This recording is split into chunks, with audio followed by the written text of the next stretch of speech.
পেপে তোর এমন জায়গা দিয়ে ভইরা দিব বাপ দাদার নাম ভুলে যাবি। স্যার গো, আমার ভুল হয়ে গেছে স্যার। জীবনে অনেক মানুষের কম বেশি করছি স্যার, ওর জন্য কম বেশি আর জীবনে স্যার মাফ করে দেন। কান্দর বস, আমার গো। উঠ বস, উঠ। স্যারের কাছে মাপ চা। এই নাও স্যার। হ্যাঁ স্যার, মাপ চা হারামজাদা।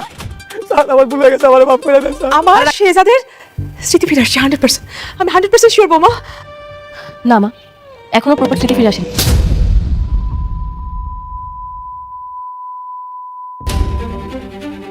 এই কি হচ্ছে এখানে? মারামারি? স্যার দেখেন না, এই বখাটা ছেলেগুলো আমার বোনকে ইপটিজিং করলো। Arrest him.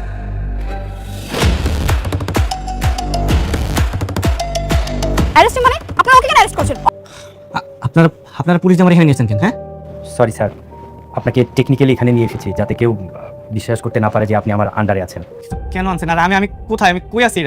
শেহজাদের অতীত, ফাতেমার রুদ্র রূপ, দাউদ খানের নতুন ষড়যন্ত্র এবং শেষের ফ্ল্যাশব্যাক সবকিছু মিলিয়ে দর্শকদের জন্য ছিল একেবারে ফুল প্যাকেজ এন্টারটেনমেন্ট।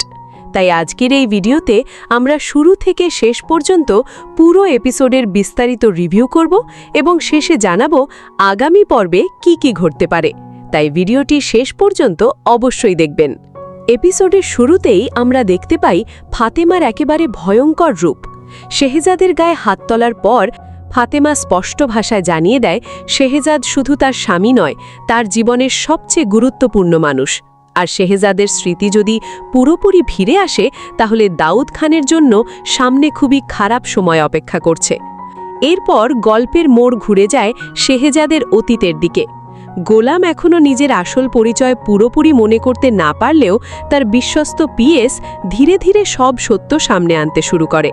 তখনই জানা যায় কোটিপতি শেহজাদ চৌধুরী ভালোবাসার জন্য নিজের পরিচয় লুকিয়ে সাধারণ চাওয়ালা বাবলু সেজে ফাতেমার জীবনে এসেছিল। অর্থ বা ক্ষমতা দিয়ে নয়, ভালোবাসা দিয়ে ফাতেমার মন জয় করতে চেয়েছিল সে। কিন্তু সেই সিদ্ধান্তই শেষ পর্যন্ত তার জীবনের সবচেয়ে বড় ট্র্যাজেডিতে পরিণত হয়। এরপর আসে বাজারের সুন্দর কিছু মুহূর্ত। তাদের ছোট ছোট হাসি, খুনসুটি আর সাধারণ জীবনযাপনের দৃশ্যগুলো দর্শকদের মন ভালো করে দেয়। কিন্তু এই সুখের মাঝেও লুকিয়েছিল নতুন বিপদ। দাউদ খানের লোকেরা দূর থেকে তাদের ওপর নজর রাখছিল। বাজারে পেঁপের দাম নিয়ে গোলামের দরদাম, দোকানদারের প্রতারণার প্রতিবাদ এবং পরে বডিগার্ডদের অ্যাকশন পুরো দৃশ্যটাকে আরও উপভোগ্য করে তোলে। এরপরই আসে পুরো এপিসোডের সবচেয়ে বড় টুইস্ট।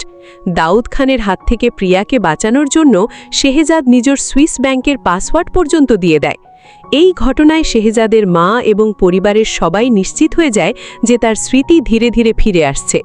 মায়ের কথা শুনেই বোঝা যায় শেহজাদ পুরোপুরি সুস্থ হওয়ার পরই শুরু হবে আসল খেলা, আর তখন আর দাউদ খানকে রক্ষা করার মতো কেউ থাকবে না।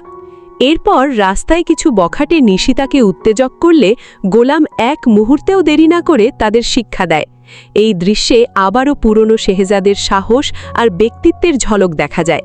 কিন্তু ঠিক তখনই পুলিশ এসে উল্টো গোলামকেই ধরে নিয়ে যায়। প্রথমে সবাই ভাবছিল এটা সত্যিই পুলিশের অভিযান। পরে জানা যায় এটা ছিল শেহজাদের বিশ্বস্ত পিএসের পরিকল্পনা।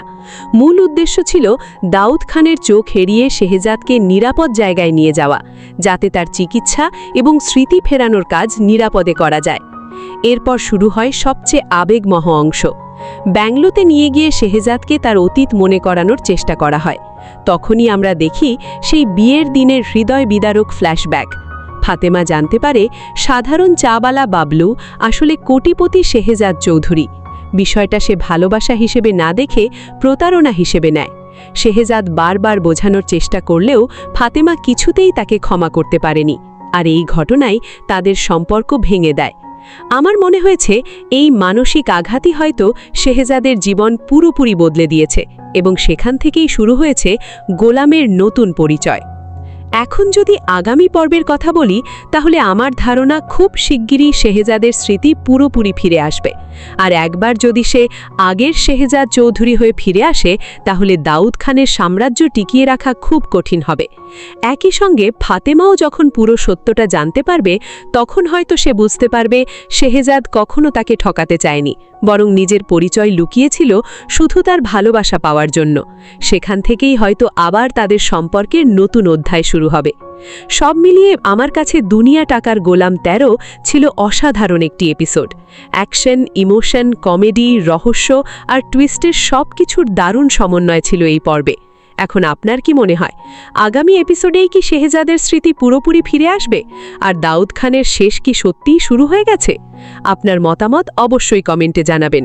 ভিডিওটি ভালো লাগলে একটি লাইক করবেন, বন্ধুদের সঙ্গে শেয়ার করবেন এবং এমন নিয়মিত ড্রামা রিভিউ দেখতে চ্যানেলটি সাবস্ক্রাইব করে পাশে থাকা বেল আইকনটি অন করে রাখবেন। দেখা হবে পরবর্তী ধামাকাদার রিভিউতে। ততক্ষণ পর্যন্ত সবাই ভালো থাকবেন। আল্লাহ হাফেজ।